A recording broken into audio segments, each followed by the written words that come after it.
কৃষ্ণৰ একান্ত ভকতসকলে ভগৱন্ত কৃষ্ণ সংকীৰ্তন কৰে। বৈকুণ্ঠ পৰি হৰি যুগৈ হৃদয়ৰি থাকা হৰি সাক্ষাৎ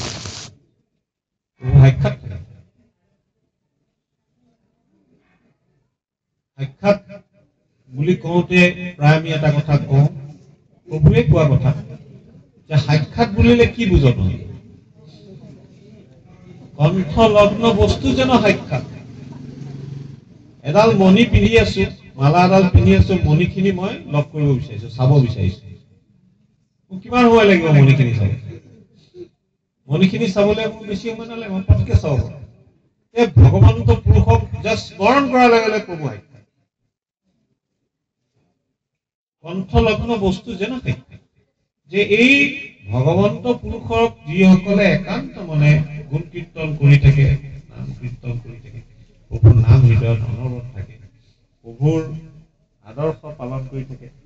এটা কথা কৈছে, যিটো জনে শুদ্ধভাৱে হৰিত শৰণ লয়, আৰু শুদ্ধভাৱে কি কৰে, যিজনে শুদ্ধভাৱে, শুদ্ধে বা অশুদ্ধে মানে ঈশ্বৰ কৃষ্ণৰ গুণ কীৰ্তন কৰাৰ কথা কৈছে।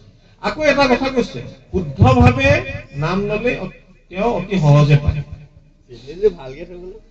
তাৰমানে শুদ্ধতাৰ বাহিৰত গলে নাপাব এনেকে নাই কোৱা, পলম হয়, অকমান আৰু অলপ ইমান সোনকালে পাব লাগিছিলে, সেইমতে আমি নাপাওঁ।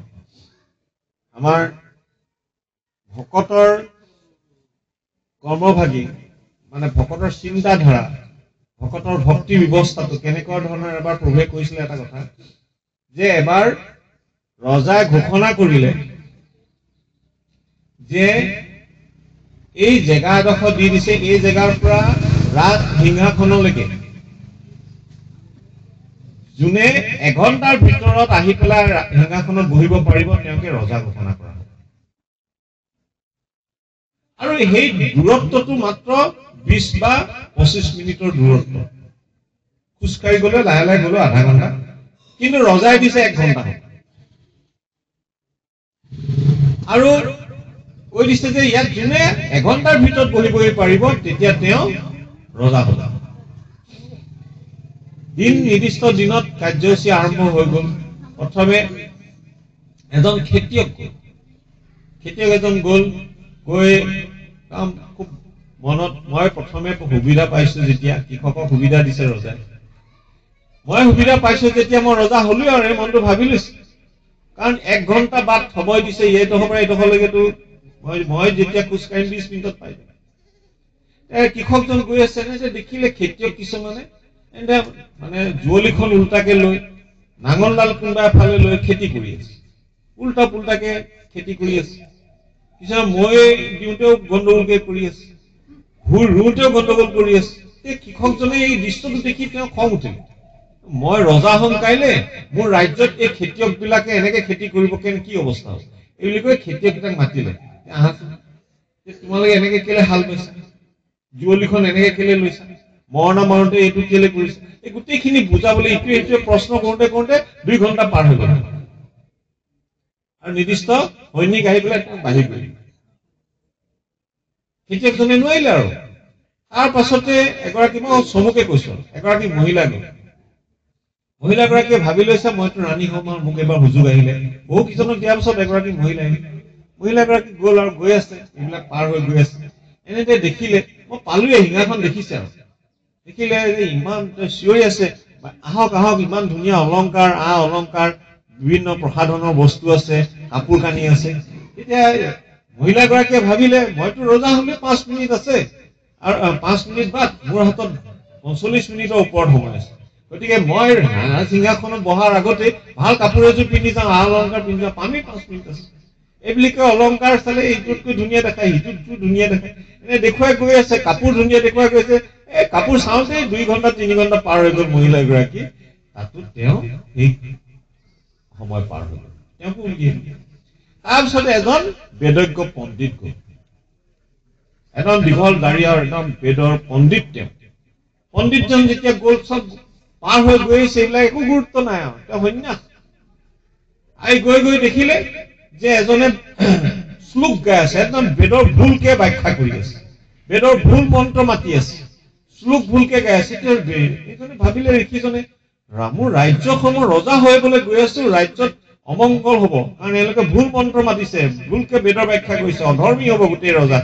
গতিকে তেওঁ বেদৰ মন্ত্ৰ শুদ্ধ কৰিবলৈ গ'ল, বেদৰ ব্যাখ্যা ভালকে বুজাবলৈ যাওঁতে 5 ঘণ্টা পাৰ হৈ গ'ল। কোনেও নিৰ্দিষ্ট সময়ত গৈ নাপালে। তাৰপিছতে এজন যুৱক, খুব ভাল ভক্তি ভাৱৰ এজন যুৱক, তেওঁ যাব আৰম্ভ কৰিলে। যেতিয়া তেওঁ গ'ল, ফল মূল বেপাৰী বিলাকে মাতিছে, আহক আহক ফল মূল অলপ খাই যাওক। তেওঁ নাই, নালাগে বুলি কৈছে। আকৌ সেই কিবা কিবি অলংকাৰ, অলংকাৰ মানে দোকানীয়ে মাতিছে, নাই নালাগে বুলি কৈছে। গাড়ী ঘোঁৰা দোকানী বিলাকে কৈছে, ৰস যি যেনেকে আৰু বিভিন্ন ধৰণৰ প্ৰলোভন দিছে। যুৱকজনে মনত এটাই ঠিক কৰি লৈছে, নহয়, মোৰ প্ৰথম লক্ষ্য সিংহাসন, মোৰ প্ৰথম লক্ষ্য এই যিটো উদ্দেশ্য এটা লৈ আহিছো, এই লক্ষ্যটো মোৰ প্ৰথম। তেওঁ এটা আধা ঘণ্টা আগতে গৈ সিংহাসনৰ ওচৰ পালে। তেতিয়া ৰজাই তেওঁক ৰাজসিংহাসনত বহিবলৈ দিলে। ৰাজসিংহাসনত বহিলে। এতিয়া যুৱকজনে ক'লে, ৰবাচোন ৰবা, মই বহিলো বাৰু, ঠিক আছে। এই মিঠাই দিম বুলি কৈছিলে, মাতা তাক। আপেল দিম বুলি কৈছে, ফল মূল দিম বুলি কৈছিলে, গোটেইকেইটাক মাতাছো। কাপোৰ কানি দিম বুলি কৈছিলে, মাতাছো। তাৰমানে ৰজা হৈ গ'ল নহয়। এতিয়া তাৰ লক্ষ্য পোৱাৰ পাছত তেওঁ বাকীবিলাক মাতিলে, তেওঁৰ ৰাজসিংহাসনত পোৱাৰ পৰা বঞ্চিত নহয়। গতিকে আমাক প্ৰভুৱে এটা কথা কয়, এটা লক্ষ্য যেতিয়া ঠিক কৰা হয়, যে গুৰু ভক্তি কৰা, নাম লোৱা, এইটোৱে মূল লক্ষ্য হিচাপে ল'ব লাগে। এটা নিৰ্দিষ্ট লক্ষ্যত যেতিয়া ঠিক কৰি লোৱা হয়, লক্ষ্যটোৰ বাহিৰে খেলি মেলি কৰিলে লক্ষ্যগ্ৰস্ত সময়ত আমি নাপাওঁ।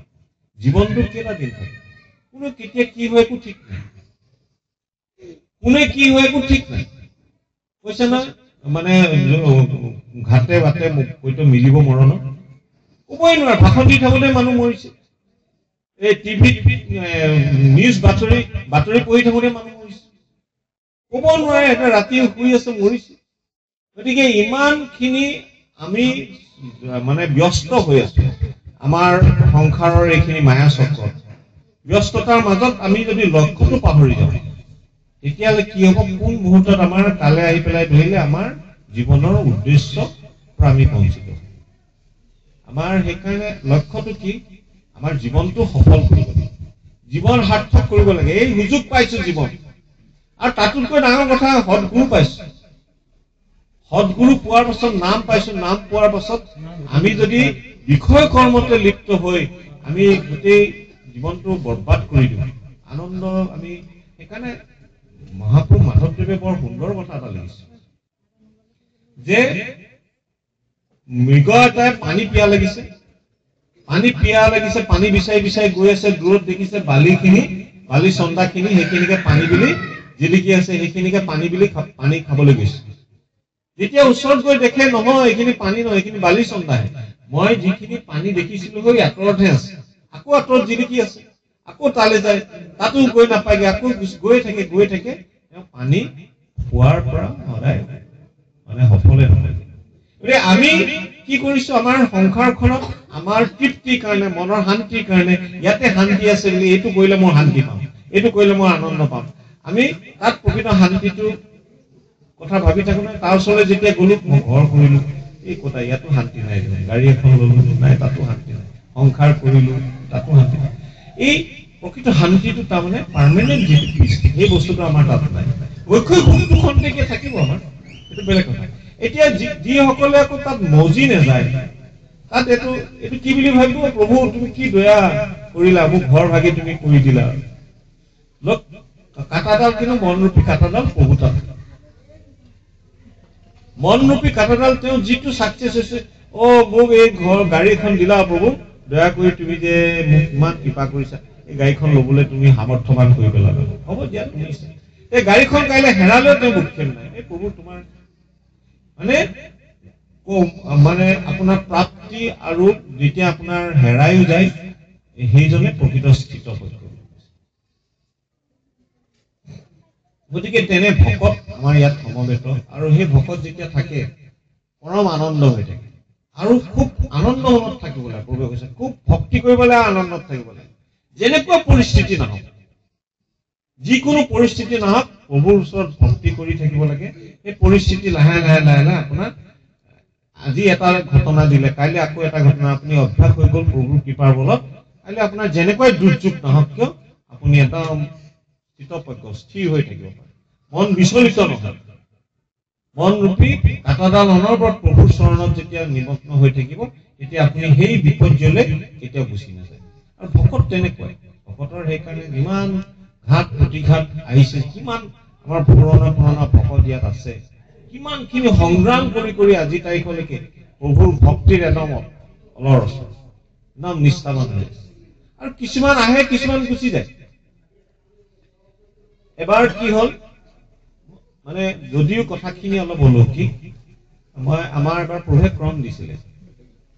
লৌকিক অলৌকিক কথাটো একো নাই বাৰু, এইটো প্ৰভুৰ কৃপা। ক্ৰম দিছিলে আমাৰ 12 ঘণ্টীয়া 24 ঘণ্টীয়া ক্ৰম দিছিলে, 12 ঘণ্টীয়া মই পাহৰিছো।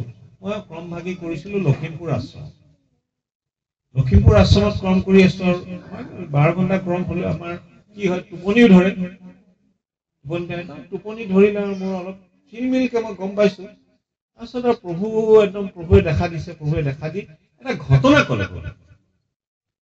পিছদিনাখন সাৰ পাই মোৰ তাত ভকত যিসকল আছিলে, আমাৰ কলিতা প্ৰভু আছিলে, আমাৰ ভিন্দু আছিলে, মই লগে লগে কৈছো, প্ৰভুৱে আহি মানে এটা ইমান সুন্দৰ এটা, মই তাৰমানে কেইদিনমানৰ পৰা এটা কথা ভাবি আছিলো যে প্ৰভু আপোনাৰ ওচৰত ইমান বিলাক শক্তিশালী ভকত আহে, ভকত বিলাকে নাম লয় আৰু তেওঁলোক বহুত প্ৰভাৱশালী ভকত, বিভিন্ন কৰ্ম কৰে, আকৌ নাইকিয়া হৈ যায়, আপোনাৰ লগত নাইকিয়া হৈ যায়, বেলেগ বেলেগ গুচি যায়, কিবা এনেকুৱা ধৰণৰ মই মনটো অলপ কেতিয়াবা ভাৱ আহে এই কথাখিনি। এইটো কিয় হয়?